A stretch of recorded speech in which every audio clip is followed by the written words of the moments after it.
اتمنى ان هو يكون مفيد بالنسبه لكم. طيب الفتره الجايه هنشتغل في ايه؟ احنا عايزين نعمل بلاي ليست ديت عايزين نجمع فيها اهم الكونسبتس اللي لازم تكون فاهمها لو هتشتغل في مجال الداتا، سواء داتا انجينير سواء داتا اناليست. اهم الكونسبت اللي انت لازم تكون فاهمها ان شاء الله نحاول نشرحها مع بعض واحده واحده. دي كده اول حاجه.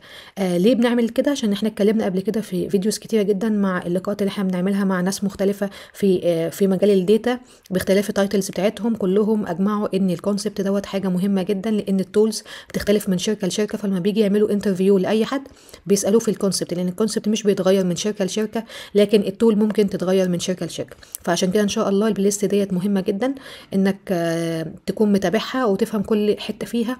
وارد جدا انك تسمع جمله في الفيديو ديت يسهل عليك انترفيو او يساعدك في الشغل بتاعك. طيب دي كده اول حاجه. تاني حاجه ان شاء الله في الفيديو دوت برضو انا كنت عملت استفتاء كده على لينكد ان، تحبوا قد ايه يعني في طريقه الشرح.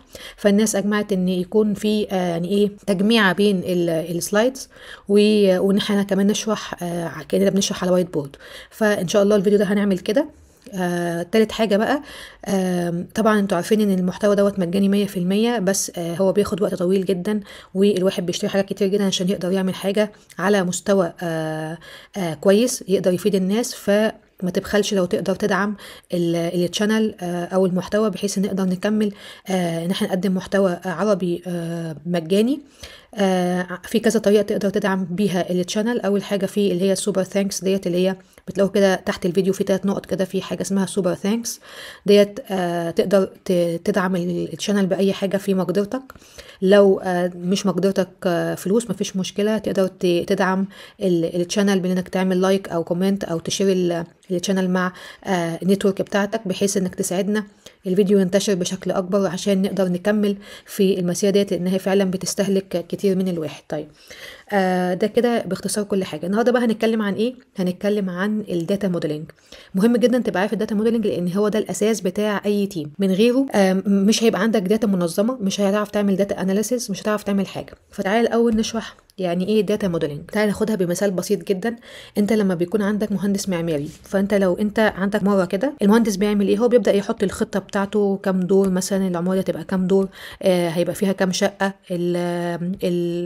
مثلا الاسقف بتاعتها هتبقى عامله ازاي، بيحط خطه للعماره بتاعته، صح؟ طيب نفس الموضوع دوت بيطبق على مهندس البيانات او اي حد شغال في مجال البيانات. لازم يرسم ماب يحدد فيها الداتا بتاعته هيكون شكلها عامل ازاي. فاول حاجه هيخزنها ازاي، يعني اول حاجه بتيجي في دماغه اللي هي فكره الستور، ازاي هيخزن البيانات بتاعته بشكل يعرف تبقى الكويري سهله وسريعه. وتاني حاجه ازاي هيربطهم ببعض. فهو دلوقتي بيبقى في دماغه حاجتين. وطبعا خلال الفيديو ان شاء الله هنمشي اصلا الستيجز بتاعه الداتا موديلنج. فالداتا موديلنج بيعمل ايه او بيهتم بايه؟ اول حاجه ازاي هيورجنايز الداتا اليمنتس بتاعته، وازاي يخلق ريليشن شيب بينهم عشان نعرف نعمل كويري عليها. طيب ده بيساعدني في ايه؟ ده بيساعدني ان انا ده طبعا ده بتعمل ديزاين في الداتابيز. ده بيساعدني في ايه؟ ان انا اعمل بعمل سبورت للبيزنس بروسيس وابلكيشن. بمعنى ايه؟ انا عندي بيانات منفصله، يعني انا واحد عنده مثلا داتا بتاعه الكاستمرز، عارف عنوانه واسمه مش عارفه ايه والحاجات دي، وفي نفس الوقت بيجي له اوردرز، حلو، وعنده برودكتس. لو انا قلت انا عايزه اعرف اكتر عميل او اكتر العملاء اللي بيشتروا مني، بحيث ان انا اجيب ان انا ابعت لهم فاوتشرز او بروموشنز او حاجات زي كده. او حاجه تانية، عايزه اشوف العملاء اللي كانوا بيشتروا مني واخر شهرين ما اشتروش اي حاجه خالص، بحيث ان انا ابعت لهم مثلا برومو ارجعهم تاني او اكسبهم تاني ان هم يشتروا مني. هعرف ازاي اعمل كده؟ لو انا عندي البيانات منفصله، يعني الكاستمرز ده في الاسم والعنوان ومش عارفه ايه، ودوت اللي بيشتري ودوت البرودكت اللي ايه اللي اشتراه، مش متربطين ببعض، مش عارفه اطلع المعلومه اللي انا قلتها دي. هات لي اكتر عميل، هات لي مثلا لو انا عايزه اعمل عايزه ابعت مثلا لبس بروموشنز على الجيب مثلا والفساتين، لازم اختار الاودينس بتوعي، ان انا ابعت الاودينس دول للناس الفيميل. الداتا اناليسيس مش هيعرف يعمل الشغل بتاعه لو الداتا موديلنج ما عملهوش مظبوط، لو ما عملش موديلز للداتا مظبوط. تمام؟ ده كده عرفنا عرفنا باختصار يعني ايه داتا موديلنج. طيب تعالى نفهم ليه اصلا المفروض نعرف الداتا موديلنج. اول حاجه هو بيفرق معاك في الاداء البرفورمانس بتاعك. فكده اول حاجه البرفورمانس، بمعنى ايه؟ ممكن اي واحد يخزن البيانات بتاعته باي شكل ما، لا هو عامل حاجه اسمها سنو فلاكس سكيما ولا ستار سكيما، وكل حاجه دي هنشرحها، مش حاطط في اعتباره اي حاجه. لكن لو انت عملت موديلز مظبوط ده بيساعدني لان اللي بعد لما يجي يعمل كويري يطلع الداتا بدل ما يطلعها في 10 دقايق يعرف يطلعها في 5 ثواني. دوت بيبقى نتيجه ايه؟ نتيجه واحد فكر يعمل موديل مظبوط. تمام. دي كده يبقى اول حاجه. تاني حاجه حته السكيلابيلتي. يعني ايه؟ انا دلوقتي الداتا عندي كان الاول عندي مثلا 100,000 كاستمر، طيب انا دلوقتي بقى عندي 2 مليون. لما انا بعمل موديل مظبوط انا مش هيهمني الكاستمرز يكونوا قد ايه، ما انا خلاص انا دلوقتي حطيت الموديل اساسه كويس، الكاستمرز يزيد زي ما يزيدوا في الاخر الموديل بتاعي يقدر يشتغل على اي عدد من الكاستمرز. غير كمان حته الايه التنظيم البيانات، ان انا لو زي ما قلت كده المثال بتاع لو عايز اعرف مين اشترى اكتر مش هتعرف لو انت مش عامل داتا موديلنج ومربط الداتا ببعض. تعالوا نشوف مين اللي محتاج يتعلم داتا موديلنج. طبعا الاساسي داتا انجينير، وبقيه التايتلز او مثلا برضو البي اي، يعني البي اي ده برضو اساسي. بقيه التايتلز مهم ان هم يبقوا عارفين يعني ايه داتا موديلنج عشان يعرفوا يتناقشوا. بمعنى ايه؟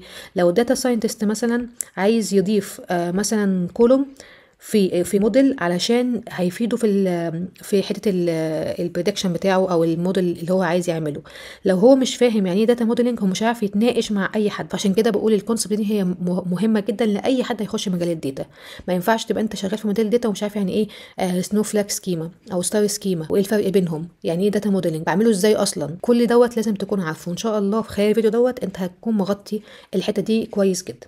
طيب نيجي بقى للكلام المهم جدا، الستيجز بتاعه الداتا موديلنج. انا دلوقتي عايز اعمل داتا موديل خاص كده، انا ايقنت ان هو مهم وعرفت اوفر فيو يعني ايه داتا موديلنج. انا بقى لو عايزه ابدا اعمل داتا موديلنج اعمله ازاي؟ عندي 3 ستيجز هو دي اللي بمشي عليها. اول حاجه حته الكونسبت هنفهمها، وبعدين اللوجيكال داتا موديلنج، وبعدين الفيزيكال داتا موديلنج. يبقى هما ايه؟ اول حاجه بشوف الكونسبت بتاعي وهنشرحها، بعديها بروح لللوجيكال، وبعديها اروح لحته الفيزيكال.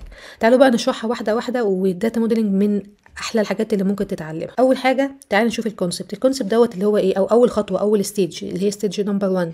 في المرحله دي احنا بنرسم الصوره الكبيره من غير ما نخش في اي تفاصيل تكنيكال، يعني ما بنحطش تفاصيل الكولومز بتاعتها تبقى عامله ازاي، او هعرف الكولوم دوت هو هيبقى مثلا سترينج ولا نوميريكال ولا هيكون ايه بالظبط. ما بيهتمش بالداتا تايب ولا بهتم بالكولومز، لكن انا بسال نفسي سؤال، ايه الكيانات الرئيسيه اللي عندي، ايه الحاجات الاساسيه او الاعمده الرئيسيه ان انا عايزاها تكون موجوده. فلو انا مثلا نفترض ان انا شركه اونلاين وببيع، فانا اقعد الاول وانا عايزه احط الموديل ده، انا بقول لكم طريقه التفكير هيبقى عامله ازاي. طيب هيجي حد يقول احنا عايزين نعمل موديل مثلا يشيل الداتا، او هنعمل داتا وير هاوس او ايا كان. اول حاجه هبدا ارسم، دي احسن طريقه انا بقولها فعلا، انك تحس ان تفكيرك منظم. هنشوف البيلرز بتاعتي، الاعمده الرئيسيه اللي قايم عليها الشركه. فانا مثلا هقول ايه، انا عندي كاستمرز ده كده اوكي، ادي كده واحد، عندي اوردرز او السيلز اللي هي المبيعات بتاعتي، عندي برودكتس، عندي كذا عندي كذا. ببدا احط اي حاجه تيجي في دماغي جوه الحته دي. تمام. وابدا اشوف انا مطلوب مني ايه. انا مثلا عايزه مثلا عايزه اعمل موديل لحاجه مانثلي سيلز مانثلي. طيب ابقى انا مزوده هنا اهوت كده، اقول ايه، هنا عايزه احط حاجه تبقى مانثلي اللي هي تشيل السيلز بير مانث، يعني شهر 1 عملنا كذا، شهر 2 عملنا كذا. طيب انا عايزاه كمان ديلي، عايزاه ديلي. طيب ينفع اعمل المانثلي وينزل للديلي؟ طب ايه الفكره بتاعته، هيفيدني في ايه، هيقلل ايه؟ يبقى المرحله ديت انا بجيب ورقه كده بيضه وابدا ارسم الصوره اللي انا عايزه اوصل لها. فبيبقى هاي ليفل فيو اوف داتا، بتركز على الانتيتيز، المين انتيتيز بتاعتك والريليشن شيب بينهم. فتبدا تقول طب ايه علاقه الكاستمر بالاوردرز؟ هل هي علاقه 1 to 1 ولا 1 to many ولا many to many؟ طبعا اللي كمان شغال بباور بي اي هيفهم اللي انا بقوله ده. يبقى دي تاني خطوه انت المفروض يعني تفكر فيها. انا هل مثلا العميل ليه بقى هقول لك كل حاجه، يا ريت تركز في الكلام، لان صدقني الكلام ده مش هتلاقيه بسهوله حد يفهمها لك كده، والواحد تعب كتير جدا عشان يعني ايه يعرف يوصل للمعلومات دي. طيب الكاستمر دوت ليه انا لازم احدد الريليشن شيب بتاعته؟ هل الكاستمر ده هيبقى واحد، يعني كاستمر واحد هيعمل اوردرز كتيره، فهتبقى العلاقه بين التيبل اللي هو الكاستمر الاوردرز اللي هي 1 to many. ده هيساعدني في ايه؟ لما اقول 1 to many يبقى معنى كده اللي هنا لازم يكون 1. يعني ايه 1؟ يعني ما ينفعش يكون في دوبليكيشن. يبقى لازم وانا ببني الموديل بتاع الكاستمرز احط فيه ان هو لازم يكون يونيك، ان هو ما يعرفش يتكرر، يبقى الكاستمر ملهوش تو ريكورد في نفس الداتابيز. فغالبا يبقى انا اقول ايه؟ لازم الكاستمر اي دي بتاعي برايمري كي. اللي هو يعني ايه برايمري كي؟ يعني اللي هو يكون يونيك وما ينفعش يكون نوت. كل دوت انا عماله افتح مع نفسي، فاهم؟ اللي هو يبقى ده علاقته ده مع دوت اللي هو 1 to many. طيب وعلاقه مثلا البرودكتس والاوردر مثلا بالبرودكت هيكون عامل ازاي؟ طيب كل دوت اسئله تقعد تسالها لنفسك. انت لغايه دلوقتي لسه ما بتبنيش، انت جاست بتعمل ايه؟ تعمل هاي ليفل للداتا بتاعتك، وبتستكشف الداتا بتاعتك، وبتعرف الريليشن شيب بتوين الانتيتيز بتاعتك. تمام. طيب خلاص انا كده وصلت ان انا رسمت ماب لاهم الانتيتيز اللي انا عايزه اعمل لها موديلنج والريليشن شيب بتاعتها. ايه الخطوه اللي بعديها؟ الخطوه اللي بعديها اللي هي ستيج 2 هي اللوجيكال داتا موديلنج. يعني ايه؟ ببدا اضيف بقى مع ديتيلز تكنيكال. طب بعملها ازاي بقى؟ اديفاين التيبل. يعني ايه؟ خلاص انا عرفت في انتيتيز مثلا الكاستمرز، الاوردر، اللي مش عارفه ايه الحاجات دي. اقول هل مثلا انا خلاص كده عرفت التاني عشان نرسمها. يعني ايه اديفاين التيبلز؟ انا دلوقتي هعملهم 3 تيبلز بس، ولا انا مثلا في الاوردرز مثلا عايزه اعمل 2 تيبل، تيبل يبقى مانثلي وتيبل يبقى ديلي مثلا. البرودكتس هل انا عايزاها تبقى تيبل واحد بس، ولا انا عايزه مثلا اطلع منه كذا تيبل؟ هو كاتيجوري مثلا مثلا لو انا هتكلم عن الملابس اعمل مثلا حاجات اللي عليها سيل احطها في تيبل وهكذا. يعني هي ايه؟ انا عايزه البرودكتس دي تتقسم لكام تيبل؟ هل هو تيبل واحد ولا كذا تيبل؟ نفس الموضوع في الكاستمرز. هل الكاستمر دوت انا عايزه اضيف مثلا الحته بتاعه ساكن فين وعمره قد ايه والفيميل ومش عارفه ايه في تيبل واحد، ولا هقسمهم لكذا تيبل؟ يبقى دي كده اول حاجه بديفاين انا هعمل كام تيبل، اي احسن طريقه اعمل بيها التيبلز بتاعتي. طب انا ايه الفاكتورز اللي انا المفروض احطها في دماغي؟ هي فكره السكيما، ودي هنتكلم فيها دلوقتي. هل انا هتعامل ان هي تبقى سنو فليك سكيما ولا ستار سكيما؟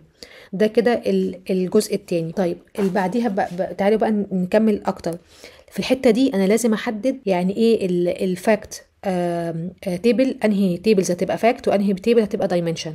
طيب اللي مش عارف يعني ايه فاكت ويعني ايه دايمنشن، تعالى نشرحها ببساطه. الفاكت هي الحاجه النوميريكال داتا اللي انا عايزه اعمل عليها اناليسيس. بمعنى ايه؟ بتشيل حاجه زي التوتال سيلز، الكوانتيتي سولد، يعني حاجات اقدر اعمل عليها سمشن، اقدر اعملها سم، اعمل عليها افريج، اجيب مينيمم، اجيب ماكسيمم.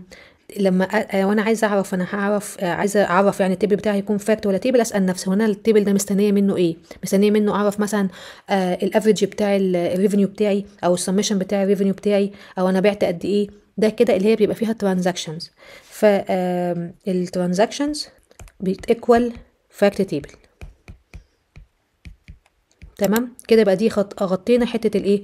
الفاكت تيبل. طب الدايمنشن بيبقى ايه؟ بتبقى معلومات هتفيدني، ولكن ما بعملهاش سمشن، ما بعملهاش حاجه. زي ايه؟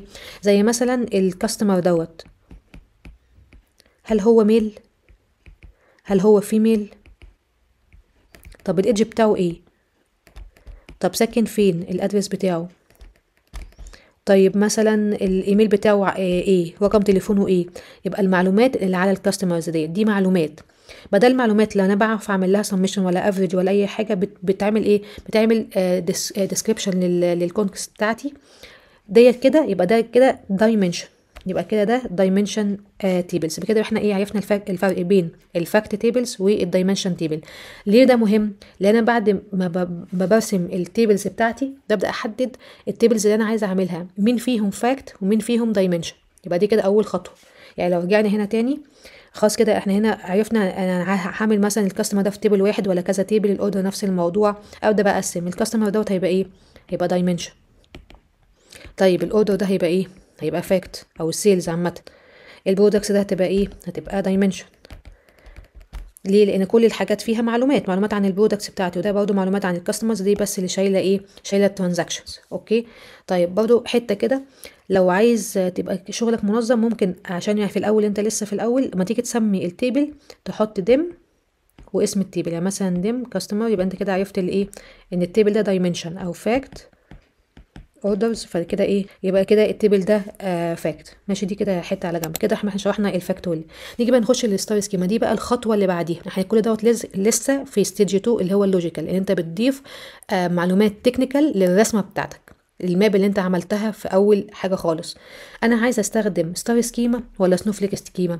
طب يعني ايه ستار سكيما؟ ستار سكيما بيبقى عندي حاجه كده اللي هو الفاكت تيبل الرئيسي بيبقى هو المين بتاعي، وحواليه الدايمنشن تيبل دايمنشن. خلاص بقى احنا دلوقتي لما اقول تيبل دايمنشن تبقى عارف ايه هو التيبل دايمنشن. تمام.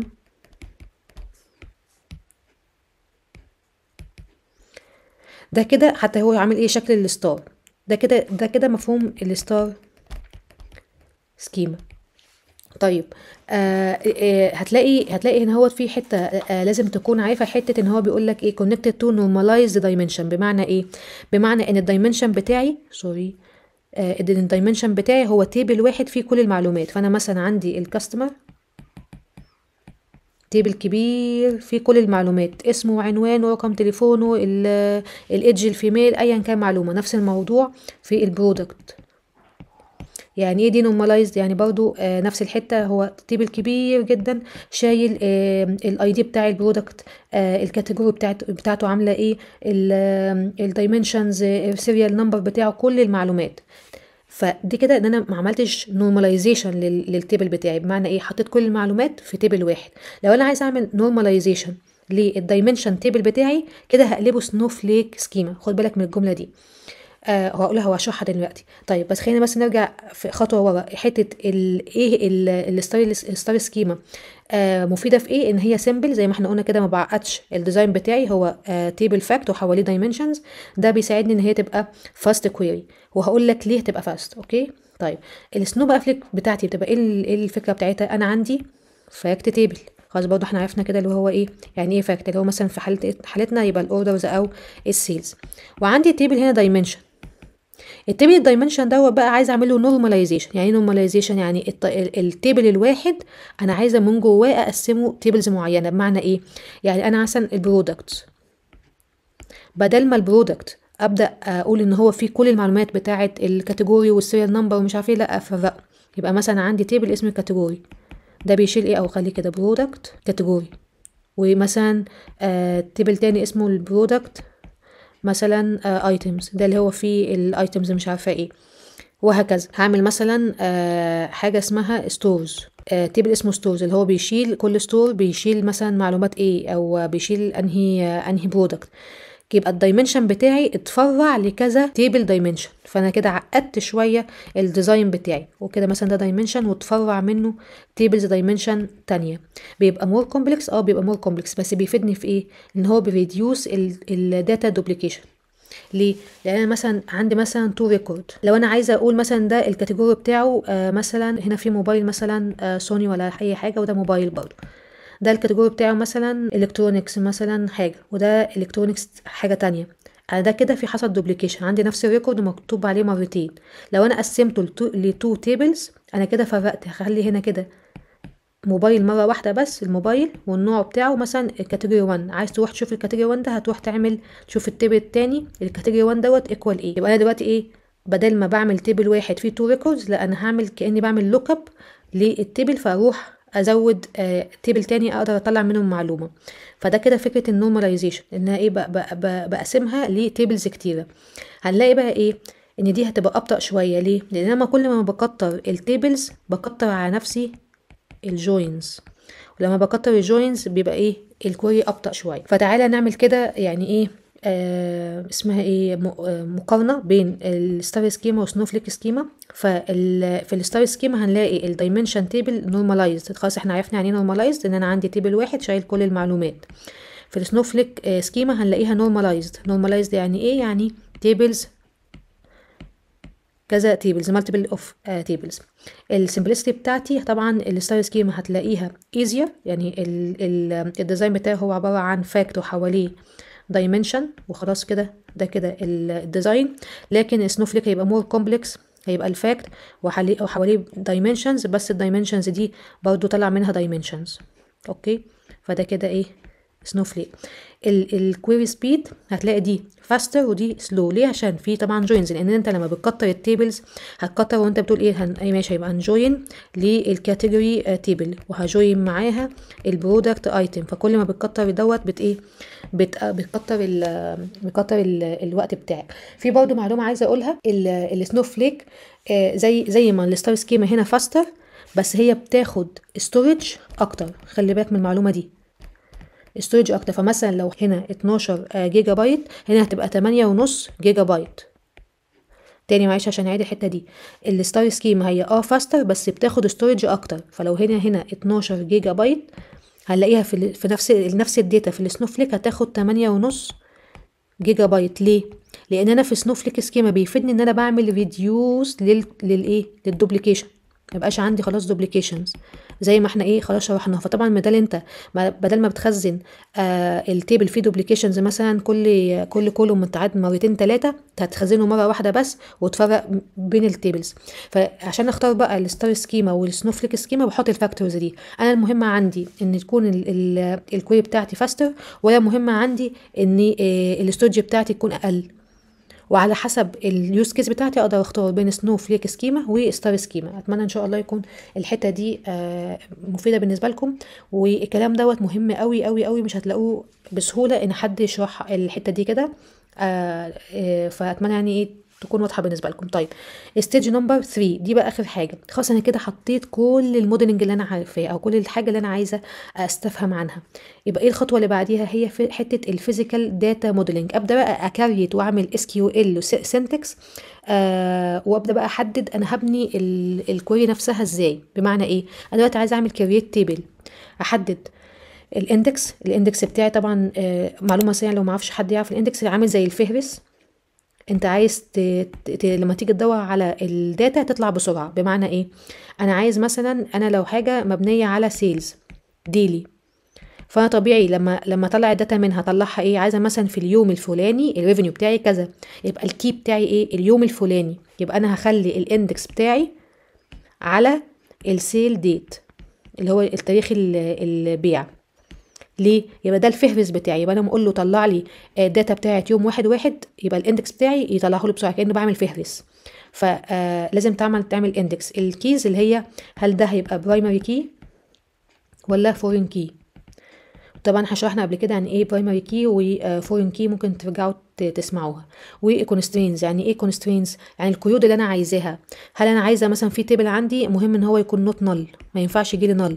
لو جه نل ما تدخلهوش او اعمل لي مشكله، قول لي في نل داخله. يعني انا برضو كنت شرحت الكونسترينز كده في فيديو ممكن ترجعوا له في SQL. فالمرحله ديت اللي هي الستيج 3 انا ببدا ابني SQL كويري بتاعتي اللي بكريت بيها التيبل اللي هو الموديل. يعني ده كده اسمه موديل، اللي هو التيبل لما بعمله كرييشن ده كده موديل. فبحدد هنا الكاستمر ID بتاعي، النيم، الايميل، برضو بحط فيها الداتا تايب بتاعي يبقى فاركار قد ايه.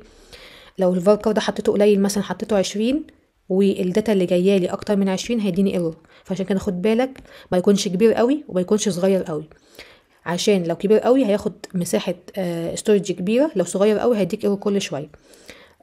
وطبعا البرايمري كي وفي طبعا لو عايز تعمل ريفرنس للفورين كي لتيبل تاني بتضيفها. طيب اخر حاجه بقى عايزين نقولها ان الداتا موديلنج ديت عمليه متكرره كتير جدا. بمعنى ايه؟ انا مش بعمل موديل وخلاص، يعني هو خلاص مش هو الموديل بيكريت وخلاص. لا، ممكن تعمل موديل ويجي لك طلب احنا عايزين نضيف نعمل اد للكولوم كذا، فساعتها تعيد الكولومز ان انت انا عايزه ازود الكولوم الفلاني، او هتشوف الدنيا هتبقى عامله ازاي. ممكن يتغير اوفر تايم، ممكن تزود كولومز تيبلز، تعمل ريليشن شيب جديده كده. بس باختصار احنا كده قلنا كل حاجه عن الداتا موديلنج. اتمنى الفيديو ده يكون عجبكم، وزي ما قلت لكم ما تنسوش تدعموا التشانل عشان نقدر نكمل في المحتوى العربي بتاعنا ونقدم حاجه ليها قيمه. وما تنسوناش من دعائكم، والسلام عليكم ورحمه الله.